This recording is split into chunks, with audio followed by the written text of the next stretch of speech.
After having trouble staying on the floor in his regular season debut against the Dallas Mavericks, Victor Wembenyama decided to have a game-breaking performance versus the Houston Rockets. This time, he was not only gonna stay on the floor, but he was also gonna give us the show that everybody expected in the previous game. Heading into the game, there were two guys on the Rockets roster that already took shots at Wemby, and they were Dillon Brooks and Jabari Smith Jr.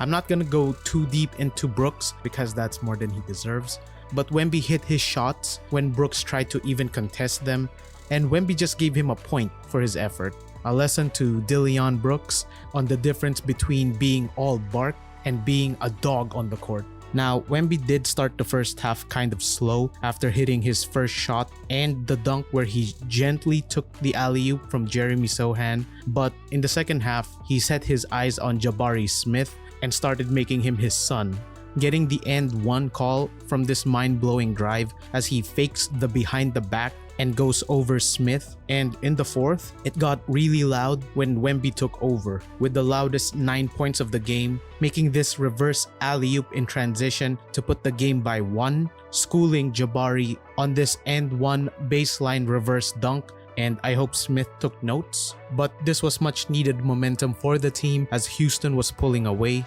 and a heavily contested shot on Jabari in the clutch to put the game in OT. And as loud as those were, Wemby had 3 even louder blocks in the fourth, blocking Şengün, who was leading Houston in scoring and getting his way in the paint. And what I consider the play of the night, when he double blocked Jabari in the same possession, the first destroying Jabari's attempt to get back at Wemby for the reverse dunk, and the second block was just Wemby embarrassing Jabari for even thinking of posterizing him. The sequence went so bad for Jabari that it gave him PTSD and led to him breaking 2 crucial free throws that would have extended Houston's lead with 35 seconds left in regulation.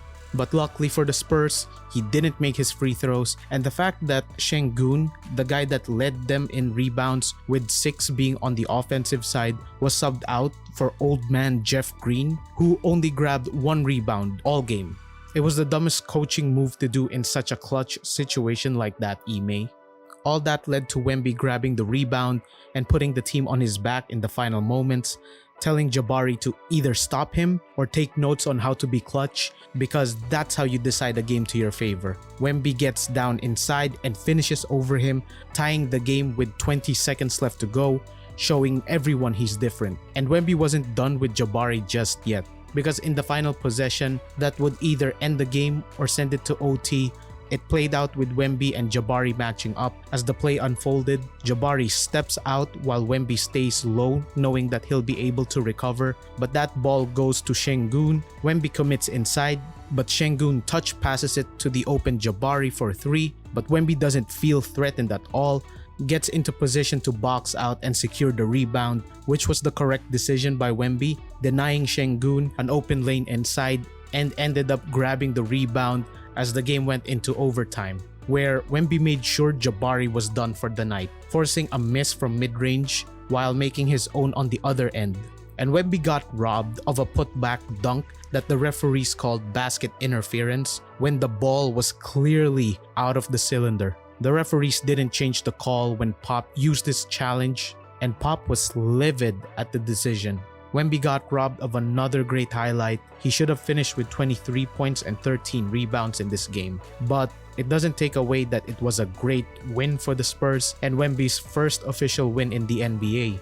And his performance made him the first rookie to record 20 points this season. Just like in Vegas, he showed us all that he doesn't let one bad game decide his next performance. We have perhaps the greatest player to play for this team we'll ever see in our lifetime, and with all due respects to the great Spurs of the past, Wemby is just different, and we're fortunate to see him from the very start. This may sound like a Wemby Glaze video, but he really took the game over. All I can say on the team, they were more aggressive in this game, Jeremy Sohan especially, who probably heard the noise and just decided to dunk all of his shots and make his free throws even in the clutch. Keldon Johnson was productive in his performance, but still gave a tad too much aggression as he did force some more shots, but it's not as bad as the last game. Devin Vassell started to find his shot from deep, and his foul baiting ability, as he went 8 for 11 from the free throw line. Like Iceman said, free throws, that's easy 25. And what did Devin get this game? George Gervin was right. Cedi Osman was hot from 3, Malachi Branham and Doug McDermott did good off of the bench, and Trey Jones, look, his numbers may not show it, but he was a big deal for this game, and I think it's time to consider starting him over Jeremy. Not that Jeremy was bad, but there was a very big difference on offense and the team's pace when Trey was on the floor.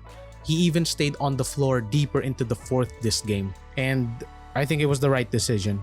Let's get Trey with the starting unit to start off with the offense moving and the fast pace, while Jeremy gets used to leading a unit off of the bench with easier competition coming off of the bench from other teams. And I know it's just been 2 games, but I think the earlier we switch it up, it'll be better for the long run, is all I'm saying. Well, the Spurs take on the Clippers on the road for the next one. Hopefully we see a big game in LA. So what was your guys' reaction to the first win of the season? Do you agree that Wemby is clutch? Let us know on the comment section below, and leave a like to keep the Spurs energy up for the season. We're trying to cover as much games as we can, but one thing's for sure, we will be covering all of the games for the in-season tournament, so subscribe to the channel to get notified on that, or if you're just new to the channel. But that's it for now, and till the next time.